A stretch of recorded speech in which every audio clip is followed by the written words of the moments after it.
আব্দুল্লাহ আব্দুল্লাহ কি? কালকে নাকি তোমার ক্লাস টেস্ট পরীক্ষা ছিল? কালকে ক্লাস টেস্ট পরীক্ষা হয়েছে।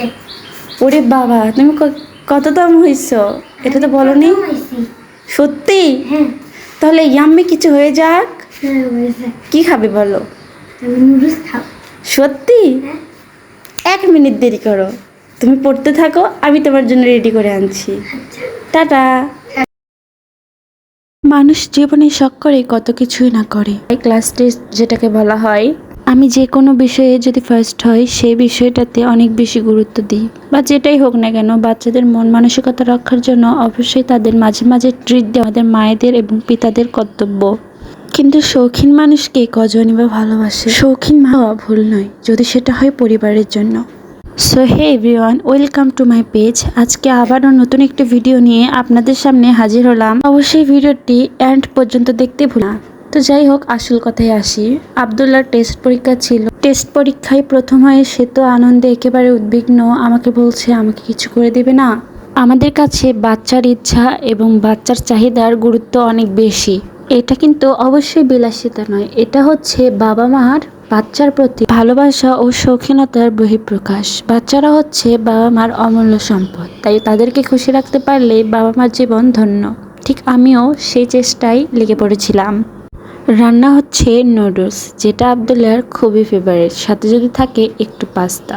তো আমি সেটাই করছিলাম যাতে করে ওকে সুন্দর এবং পারফেক্ট মজাদার একটি নুডলস রান্না করে দিতে পারি। আরও একটি কথা, বাচ্চারা হচ্ছে মাটির পুতুলের মতো, মানে তাদেরকে আপনি যেভাবে করবেন সে সেভাবেই তৈরি হবে। আমরা তাদের সাথে যেরকম ব্যবহার করব ঠিক সেরকম ব্যবহারই তারা শিখে উঠবে। এর জন্য বাচ্চাদের সাথে অলওয়েজ ভালো আচরণ করা উচিত। আমি প্রথমে নুডলসগুলো সুন্দর করে গরম পানিতে ভালোভাবে সিদ্ধ করে নিয়েছিলাম। তারপরে পেঁয়াজ মরিচ সহ বাদবাকি যেগুলো মশলা ছিল সেগুলো সুন্দর করে দিয়ে সুন্দর করে ভাজা ভাজা করে তাতে নুডলস ঢেলে দিয়েছিলাম।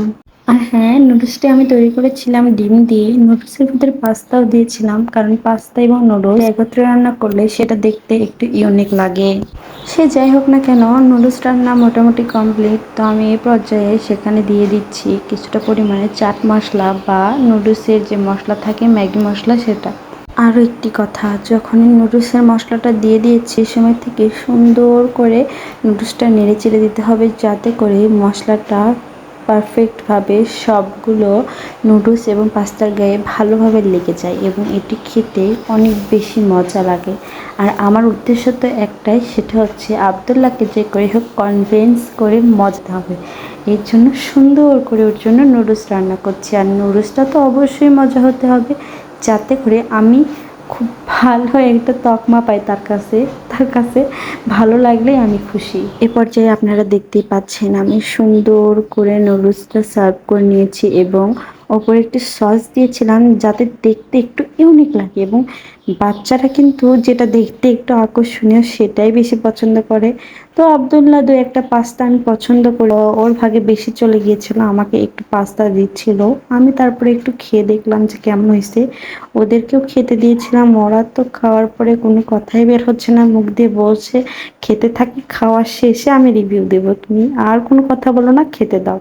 তো আমিও শুনে নিলাম, বললাম যে এই কথা ঠিক আছে, তোমরা খেয়ে নাও, তোমাদের যখন মনে চাবে যেভাবে মনে চাবে বলো, এখন ঠিক আছে, সমস্যা নাই। আলহামদুলিল্লাহ, আমার বাচ্চাটা এত খুশি হয়েছে।